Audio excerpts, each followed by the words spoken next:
feel nauseous, believe me. Never had a lot of shit come easy. Had to work hard, struggle just to be me. Had to rise up just so they could see me. Did what. You will hear a telephone conversation between a language student and an advisor. First, you have some time to look at questions 1 to 6.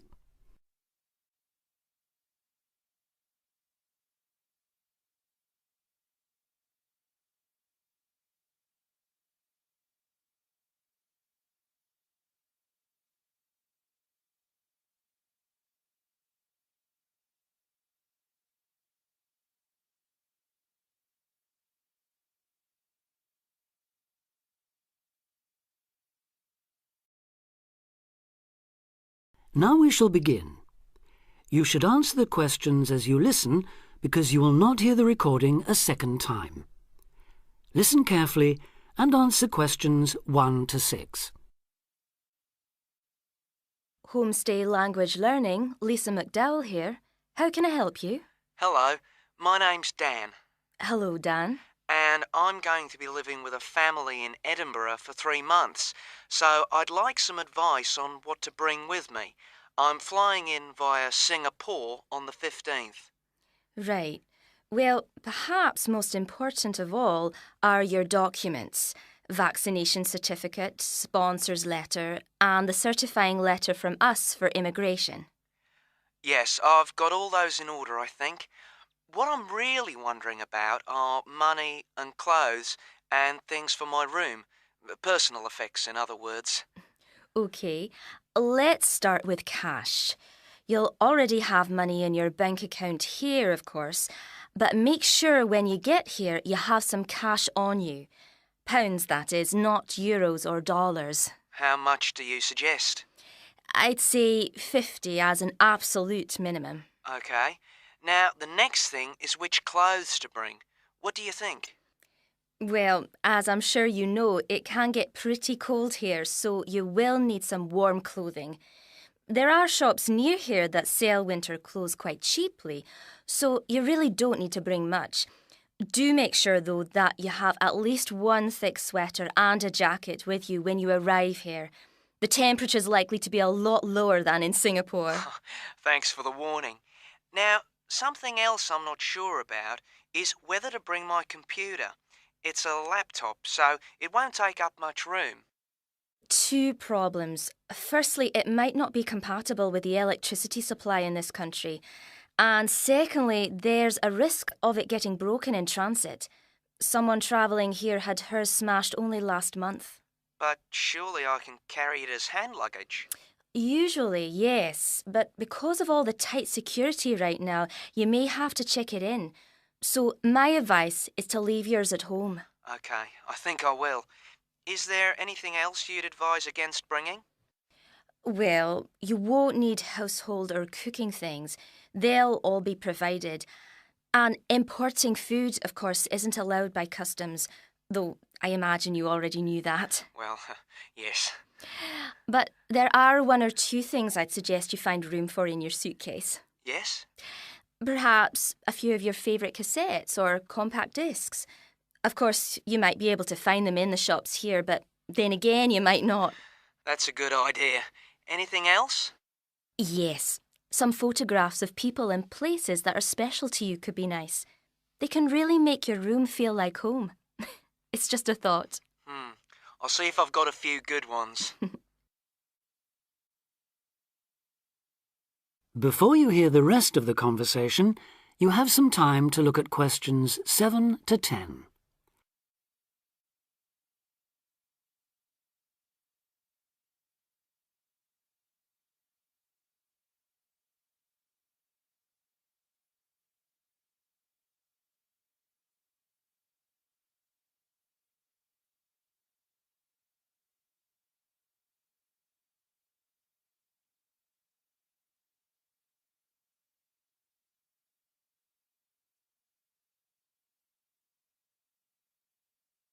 Now listen and answer questions 7 to 10.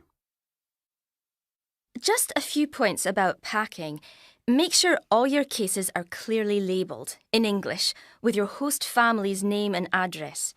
just in case they go missing on the way. It has been known to happen. What name do I write, by the way? It's Wark. Lewis and Amy Wark. So that's W-A-L-K? It's actually W-A-R-K. But we'll be posting full details to you later this week. Right, fine. And I'd better put some essentials in my hand luggage, enough for a night or two in case, as you say, anything happens to my main cases. Yes, I'd recommend a change of t-shirt and socks and so on, plus any medication you may need, and a toothbrush, of course. And my tights. Your tights? Yes, for the flight. Wearing them helps prevent deep vein thrombosis when you're flying long distances, not getting any exercise. Oh yes, I've heard about that. Now, talking about exercise, there's one last thing. When you've packed your baggage, check you can carry it, all of it, at least 500 metres without any help. You may have to do that. OK. Well, thanks for all your help. You've cleared up a lot of points. Oh, you're welcome. Have a safe journey, and we'll look forward to seeing you next month. Bye. Bye.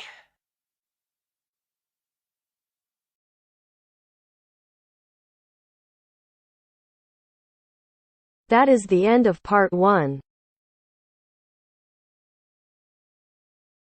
You now have half a minute to check your answers.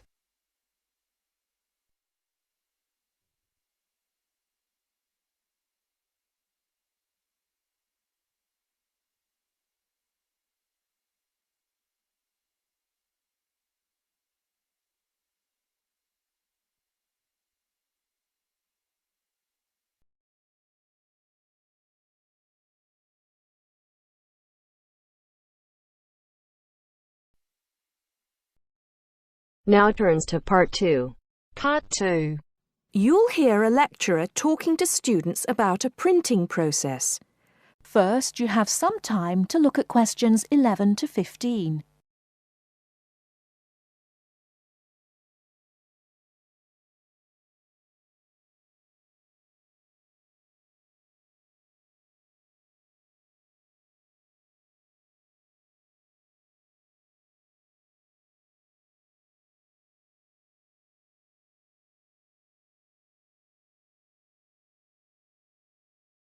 Now, listen carefully and answer questions 11 to 15. As I've made clear in earlier lectures, many different solutions have been proposed to the basic technological problem of getting meaningful marks onto paper. In other words, several different forms of printing have developed over the years, many of which are still in use today for different purposes. This week, I'd like to discuss the rotogravure process. This is one of the most widely used printing processes, and after describing how the process works, I'll be describing some of its industrial uses and the advantages and disadvantages of this form of printing. As the name implies, rotogravure is a form of printing in which large cylindrical pieces of metal rotate, while the paper to be printed passes between them. The paper is held in place against the printing surface by the impression roller. The weight of this roller is one of the factors that affect how much ink is actually transferred to the paper. Remember that this roller does not directly transfer ink onto the paper. The side in contact with the impression roller remains blank, and it's the other side of the paper which is actually the printed side. The impression roller presses the paper against the ink-bearing roller, generally known as the gravure cylinder. This roller is etched or engraved using either a laser or a diamond-tipped etching machine. This creates a large number of tiny holes in the surface of the roller which hold the ink. The depth and size of these holes determines how much ink is picked up from the ink fountain, which the whole printing assembly rests in. How much ink is picked up, in turn, determines the density of the image produced.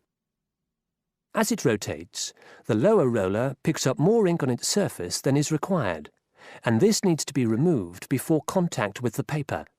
A flat edge, called the doctor blade, scrapes against the surface and removes all ink which is not in one of the holes on the surface of the lower roller. This should lead to a clean image. Before you hear the rest of the talk, you have some time to look at questions 16 to 20.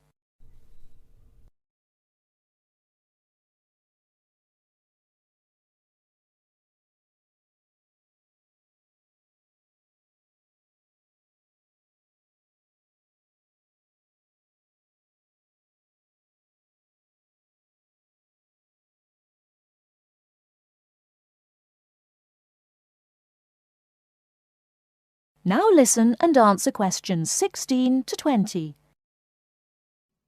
Now that we understand a little of the mechanics of rotogravure printing, I'd like to look at it in the wider context of the printing industry and discuss the main uses. One of the main advantages of the rotogravure process is that the amount of ink which can be transferred to the paper is high compared to other printing methods. This means that a broad density range can be produced. In other words, with rotogravure, it's possible to produce many different light and dark shades, making it particularly suitable for reproducing photographs and fine art.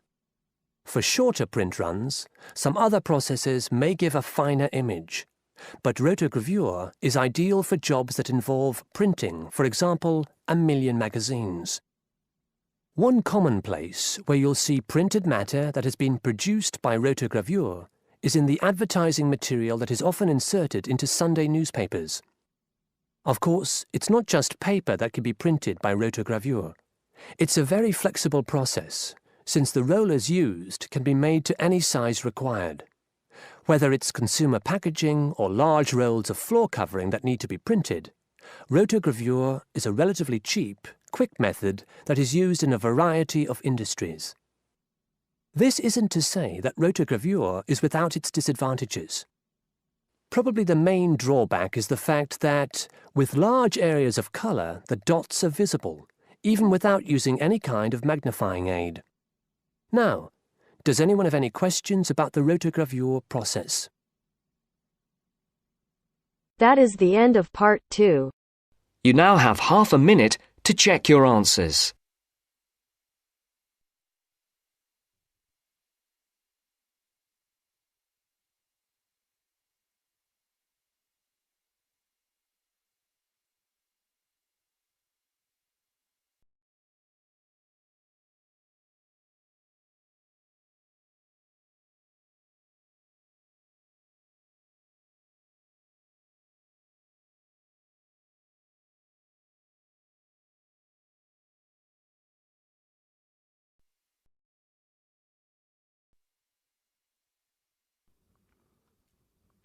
Now turn to Section 3. Section 3. You will hear a discussion between two students and their tutor. First, you have some time to look at questions 21 to 25.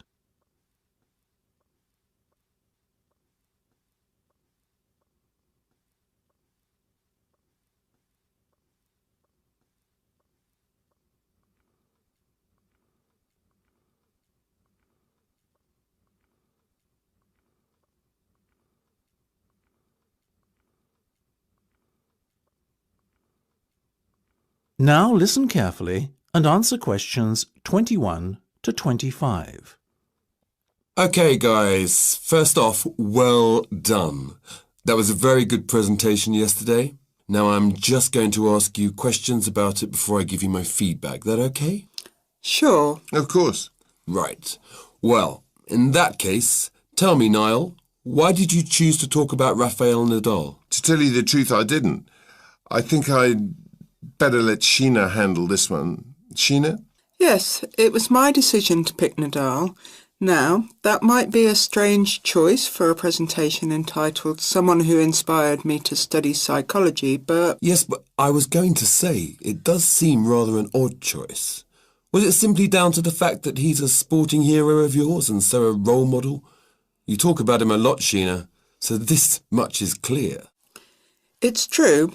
Nadal is someone I look up to, but my reasons for choosing him were totally professional. You see, I doubt perhaps in the history of tennis that there was ever a better match player than him, and that got me thinking, what is the secret to his success? How does he control his nerves so splendidly? The more we started to look into his background, the more I realised Sheena was right. Nadal was a perfect candidate for this study. He is, on so many levels, a very well-balanced character, and it was fascinating to gain an insight into the mind of this great champion over the last few weeks. I'll admit that I was at first somewhat unsure about whether or not I should back Sheena on this one, but it didn't take long for our research to put us at ease. So, while most of the students were researching Freud and other visionaries in the field of psychology and psychoanalysis, you were looking into a present-day sports star? Does that not strike you as a little odd? Of course, we knew it was a risk. After all, there was a danger that no one, least of all you, would take us seriously when we stood up on stage and started our presentation. That said, I think it is in the spirit of psychology to be inquisitive and adventurous and not just stick to the conventional. Otherwise, how would the field have come so far, as it has done already? Well, I must say, your risk certainly paid off. Yours was, without a shadow of a doubt, the most interesting and original presentation I saw. And judging by the reactions of the other students, I would have to say that everyone else was equally impressed. Thank you.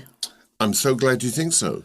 Yes, but notwithstanding your excellent presentation content, we must remember that the marks for this project are awarded based on a number of criteria, and we'll examine those in a few minutes.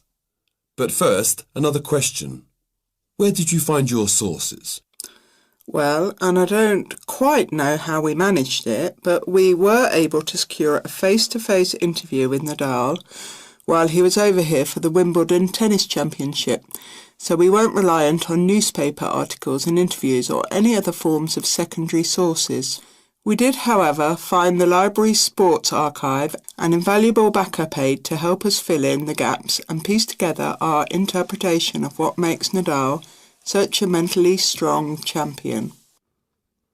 Before you hear the rest of the discussion, you have some time to look at questions 26 to 30.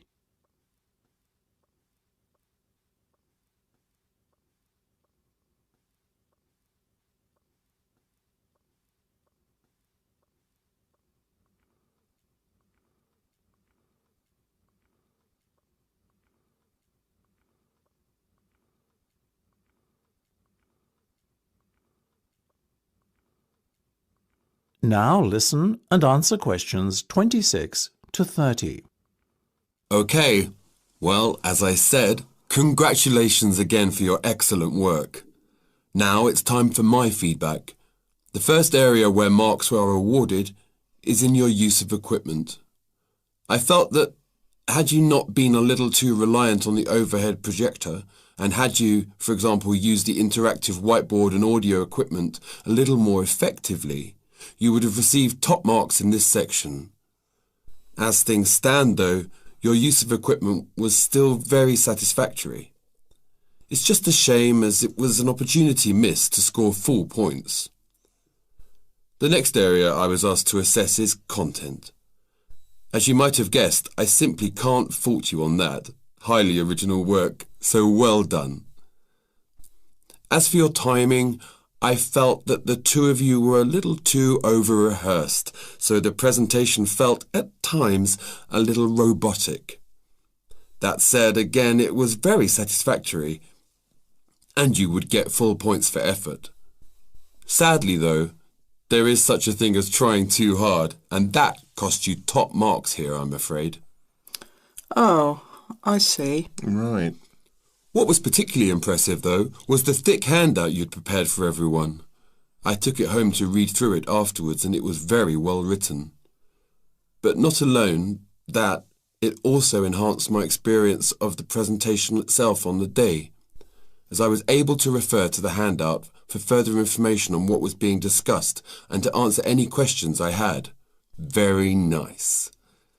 As for your level of interaction, Well, you had so much that you were intent on packing into your 20-minute time slot that sadly you run out of time at the end, which left no room whatsoever for interaction and no one had the chance to ask you any questions. You've probably guessed, therefore, that you did worse than average in this department and unfortunately your score will have to reflect this. Oh my goodness, everything sounded so positive at the start.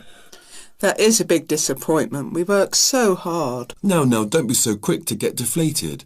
Remember, your presentation skills only count for 15% of the project grade. Your score in this assessment, even if it were terrible, would still not be enough to prevent you from getting top marks overall. It's very hard to score well in the presentation assessment anyway, so believe me, you both did reasonably well. Thank you. I wish I felt like that. Yes, your feedback was very constructive. We're just a little disappointed with ourselves. Why? That's the end of section 3. You have half a minute to check your answers.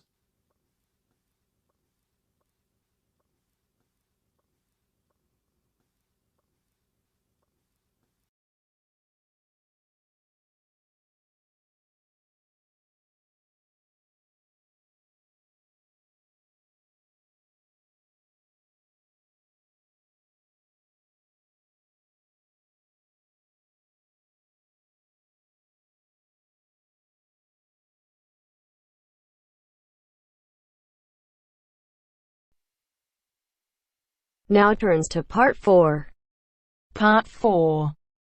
First, you have some time to look at questions 31 to 40.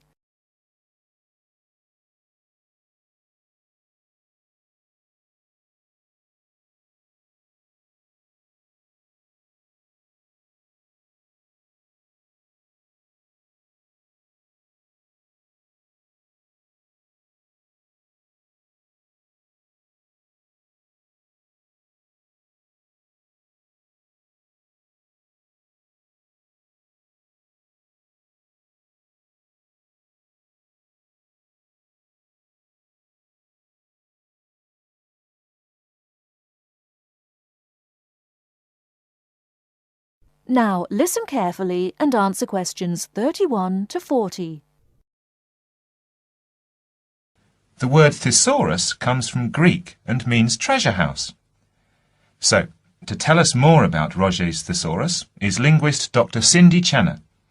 Now then, Cindy, we know Roget classified the English language. Well, the 150th edition has just come out. It sold 32 million copies. Yes, that's right, 32 million. What is it? Roget's thesaurus. Now, Roget's thesaurus is a type of dictionary in which words with similar meanings are grouped together. The word thesaurus comes from Greek and means treasure house. So, to tell us more about Roget's thesaurus is linguist Dr. Cindy Channer. Now then, Cindy, we know Roget classified the English language, but what do we know about the man himself? Well, Mr. Roget, or to give him his full name, Peter Mark Roget, was a very interesting man indeed. He grew up in London, he was French, and he spent his early life in a French community there. He later travelled all the way from London to Edinburgh to study medicine at the university there, and graduated when he was 19 years old, and he later went on to become a founder of Manchester Medical School. So his life focused around his career as a doctor? Well, actually, no. Roget had a very wide range of interests indeed. In fact, he was a writer and wrote about many topics such as bees, the kaleidoscope, and even perception and feeling in animals. And he was an inventor too. In fact, in 1814, he invented an early version of the slide rule. The slide rule? Yes, the device that can calculate numbers. Then 10 years later, he developed a prototype for the cine camera, and he also got involved in a range of different projects. For example, he became head of a commission investigating London's water supply, and he developed a method of water filtration through sand. And he was involved in the area of education. He was one of the founders of London University. And do you play chess by any chance, Mark? Yes, I do. Well, Roget invented the travelling chess set. So next time you're playing a game of chess on a train, you have Mr. Roger to thank. So, how did he actually find the time to classify the English language? Well, he only turned his full attention to the thesaurus when he retired, and that was when he was in his 70s. So what inspired him to write the thesaurus? Well, Roger believed that he should bring as much happiness and knowledge to the greatest number of people. So, during his career as a doctor, he gave free treatment to patients who couldn't afford to pay. We also know that he set up a clinic to help poor people to recover from operations and serious illnesses. Basically, he wrote the thesaurus to help people learn. He aimed to help those who needed practice in writing. He believed that writing skills would help people become more independent and lead happier lives. How popular is the thesaurus today? Well, it was first published in 1852 and it has never been out of print since. In fact, the book has become more popular with each edition that comes out. The invention of the crossword puzzle in 1913 certainly helped to increase the sales figures, though. I think the main reason why it is so popular is that it's thematic. So you can come across words that you've never even thought of when you began looking for the word in the first place. Thanks, Cindy. Now join us again after this short break, when I'll be talking to Derek Spode, chairperson of East Anglian News. That is the end of part 4. You now have half a minute to check your answers. As meaning are the things you gotta work for, believe me.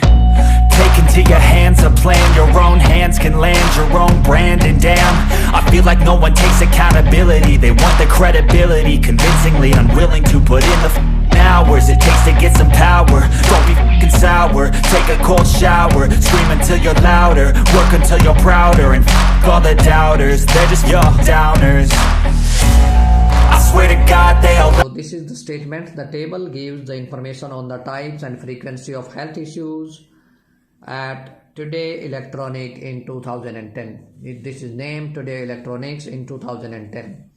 And here you can see most common medical treatment needed by employees in 2010.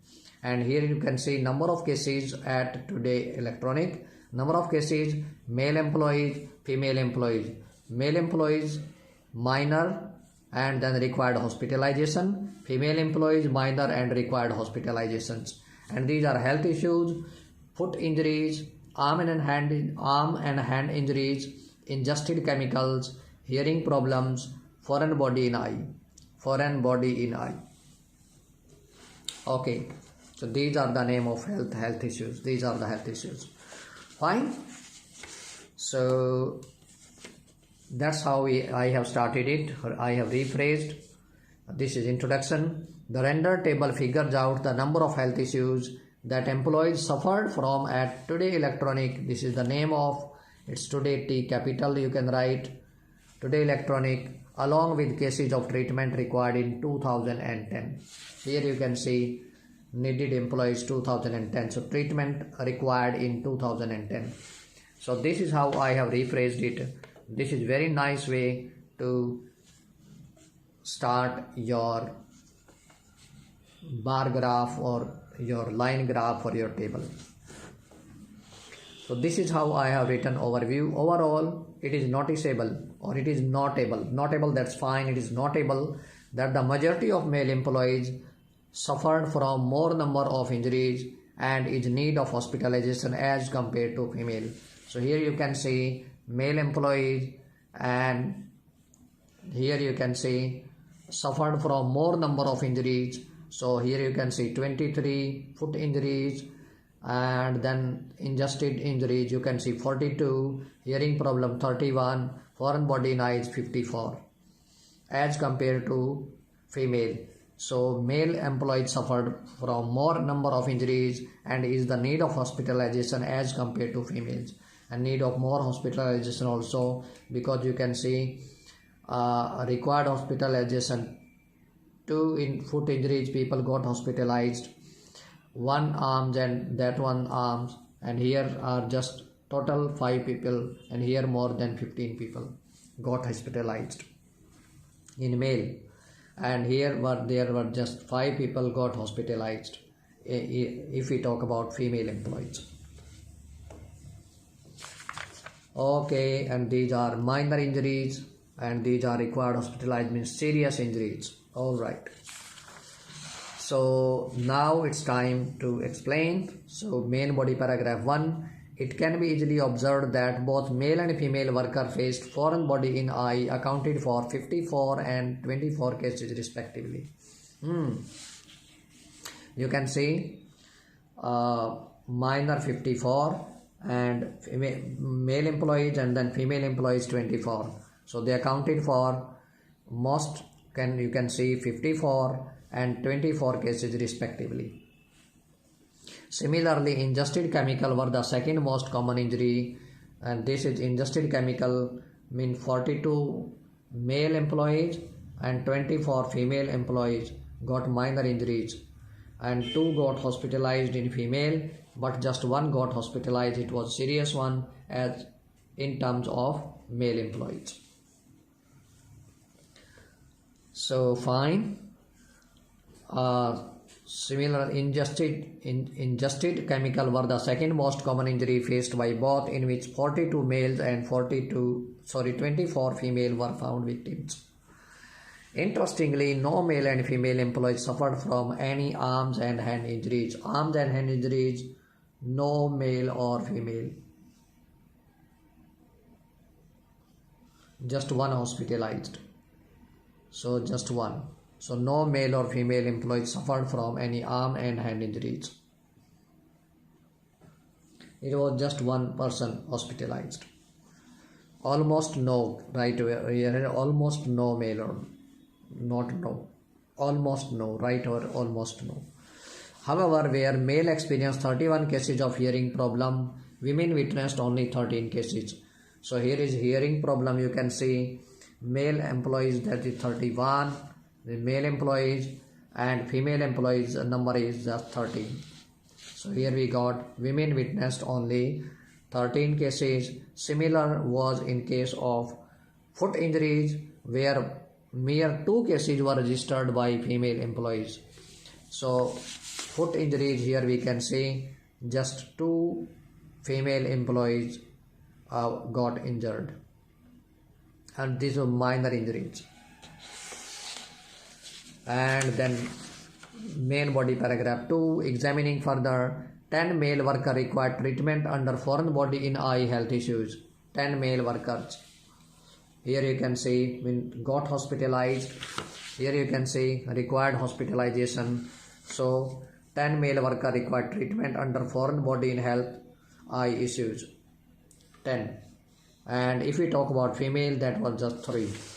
Only, and I have written it, only 3 female workers need hospitalization under this category. Moreover, there was no further treatment required by female in any other cases except ingested chemical. Here we can see just ingested chemical, here you can see, and 2 female got hospitalized. Otherwise, no other female got hospitalized. So here I have written no further treatment required by female in any other cases except ingested chemical. In contrast, 1 male employee with arm and hand injuries along with 2 male workers with foot injuries were in the need of getting hospitalized. So 1 male, as I told you, I'm showed you over here, 1 male employee and arm and hand injuries, and only 2 female. This is ingested male worker foot injury. Sorry, this is the minor injury. 2. This minor injury female. So this is how you can write very nice and effective table. Hopefully this would be really helpful for you. This is the end of the video, but don't forget to subscribe our channel, like, comment, and please share, and don't forget to press the bell icon so that you can get notification of every new video. Bye bye for now. See you in my next video.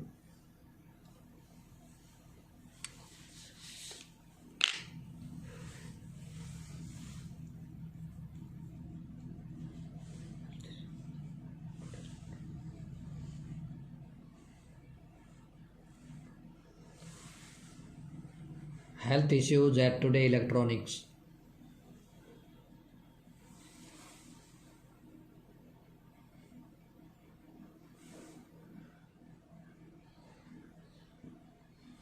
Issues.